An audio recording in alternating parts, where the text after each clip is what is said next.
You're going to want to give viewers a reason to watch your videos, subscribe to your videos, become fans of yours, and then recommend your channel to all of their friends.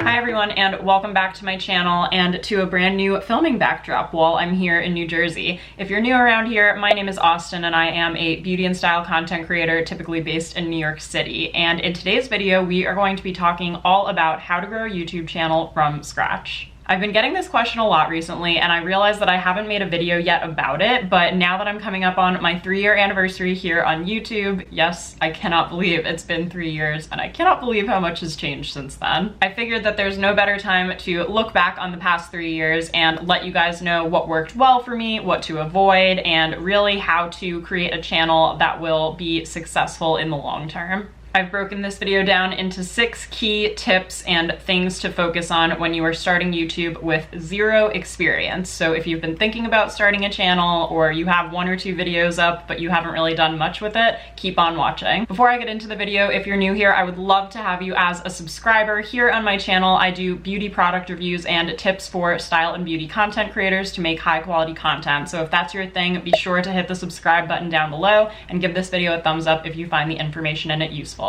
I also have a free newsletter that goes out every Wednesday where I share career advice for creatives, entrepreneurs, freelance writers, and small business owners, so be sure to subscribe to that. There's always a link in the description box down below. That goes out every Wednesday, and you get my free SEO tip sheet when you subscribe. Let's start off with the first thing I want to talk about, which is setting up your channel, just the basics. One thing when you start a YouTube channel that you're going to need is a profile photo, and I think that this photo should be a picture of your face. It lets people know the face of the channel and who they can expect to be hearing from each week. But if your channel is something where you're not actually on camera that much, maybe just a photo of something related would work well. And if you're a brand, you might even prefer to have your logo as the channel icon.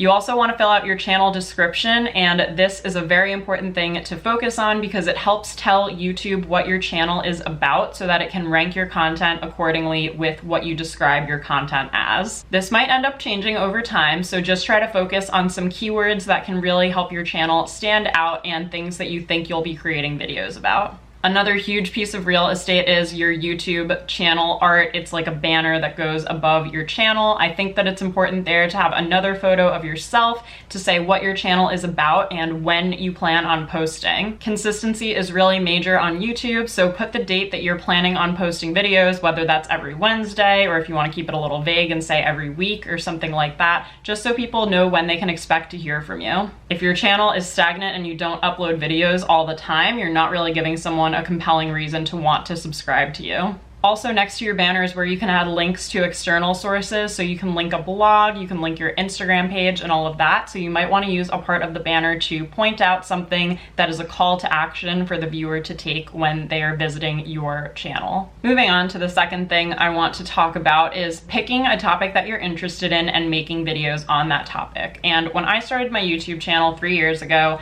I really wasn't sure what I wanted to be posting about, so I was posting a big mix of fashion hauls and beauty product reviews and travel vlogs and interiors and decorating videos, and I got to see what I was really interested in, but I also got to see what resonated the most with my audience. I hear a lot of people advise on YouTube that you should be niching down, and you do want to do that eventually, but I do think in the beginning it's worth it to put up videos on kind of a broad topic and see which type of videos end up sticking the best. So when I first started my YouTube channel, I was posting tons of different videos, from beauty hauls to full face tutorials to product reviews to hair videos, and I ultimately decided to narrow down and focus on my beauty product reviews because I found that those performed the best for me, and they were the ones that I really enjoyed doing the most as well. If you are a beauty content creator, first of all, if you can kind of niche down and pick one area of beauty, so maybe makeup, skincare, hair, or nails to focus on, that is going to be an advantage for your channel. And if you can get even more specific in terms of that, so maybe it is skincare for dry skin, or maybe it is full color cosmetic tutorials, or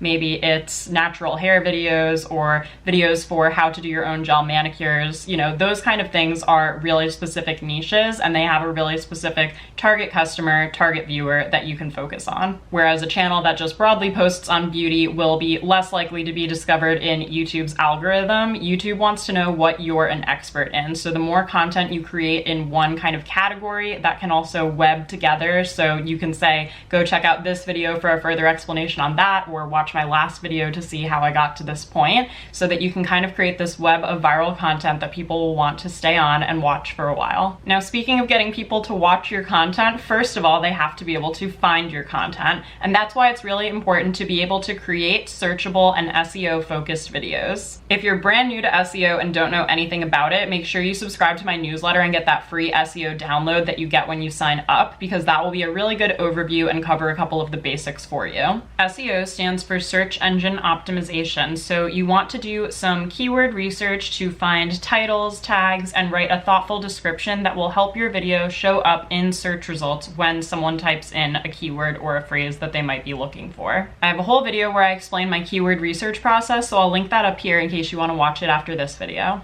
Similar to Google, YouTube has a ranking system for what shows up on the first page of search when you type in a phrase or a keyword. So what you want to do is look for keywords and phrases that a lot of people are looking for where there aren't as many videos made about it. The keyword tool that I use is TubeBuddy, and I talk all about this in that other video I mentioned, and this can help you narrow down keywords that are targeted enough to make them worth creating video content around. Now, if you do all this keyword research and you come up with a great title and tags and that video is showing up on the first page, you still need someone to actually click through to it to give you a view, and the best way to do that is to create an engaging thumbnail. The idea is really to entice them to click on it because they have an emotional reaction to it, or they want to learn more, or they think that the contents of the video will give them the answer to the question they've been searching for. I have a whole video about how to make thumbnails for YouTube right here if you want to check it out later. I know I just mentioned the word description box earlier, and I wanted to go a little bit more in depth about that and make that the fourth thing that I talk about in terms of setting up a good YouTube channel. The description box is a great opportunity for you to explain the context of your video, as we talked about, yes, for SEO purposes, but also so that you can give viewers a little bit more insight into the video. The description box is also a place where you can include links to any products that you might be talking about, or any other videos that you might want people to reference, or maybe a corresponding blog post that goes along with a video that you created. It's also an easy way to list your other social media profiles so that any traffic that you're getting through YouTube, whether that's through YouTube search or showing up in the suggested videos, people can come in and see you on your YouTube channel, but they also then know where to go and connect with you on other platforms. The description box is also an important place to list the music that you're using in your videos. If you are crediting an artist properly, you're going to want to put that down below in the description box. I also use my description box to share an FTC disclaimer stating whether the video contains sponsored content or whether it's organic content that I created. All of this can be a lot to remember and type out each time in the video, so what I actually do is save a Word document on my computer that has all of this kind of template listed out. So in my description box template, for example, you can just scroll down to my description box if you want to take a look at it while I'm walking through this, but I try to do a little intro up top, then I list all of my social media profiles where you can connect with me, and that kind of stays consistent in every single video.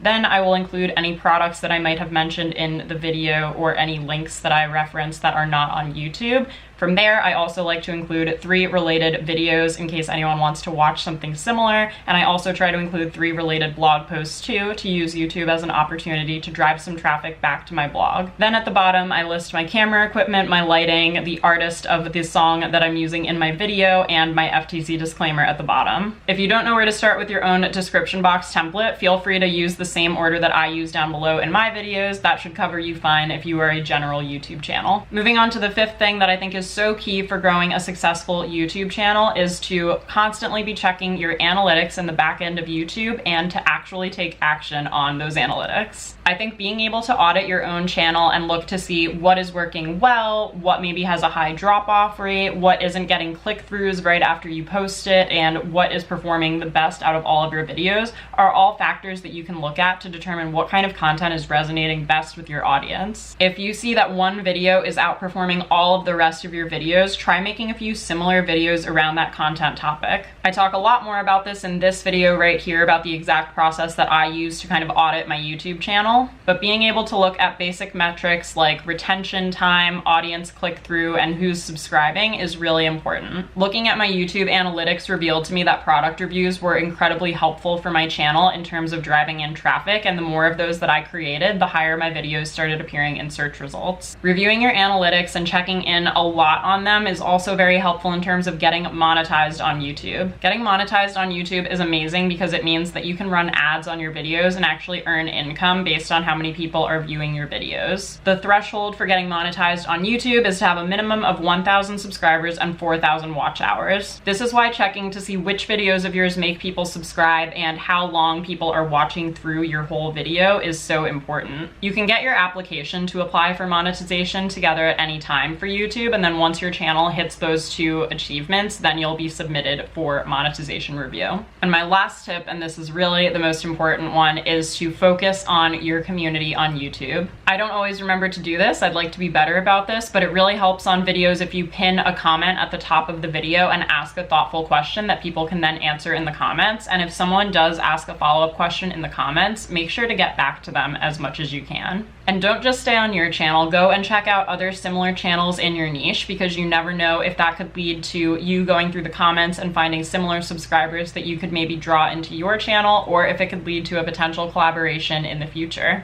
Above all else, your YouTube channel should be adding value. So whether that's because you are inspiring, entertaining, or educating, you're going to want to give viewers a reason to watch your videos, subscribe to your videos, become fans of yours, and then recommend your channel to all of their friends. I feel like I covered a lot, but I'm sure there will be some questions, so please feel free to leave any of them in the comments down below, and I promise to get back to as many of you as I can. Thank you guys so much for watching. I hope that you're all hanging in there and having a good week so far. If you are new, again, I would love to have you as a subscriber. Please consider hitting the red button down below for new videos every Sunday, and don't forget to give this video a big thumbs up if you found the information in it useful. If you're a new YouTuber, definitely leave your channel in the comments too. I would love to come take a look at it and say hi. Thank you so much again for watching. Have a great rest of your day, and I will see you guys next Sunday for another video. Bye!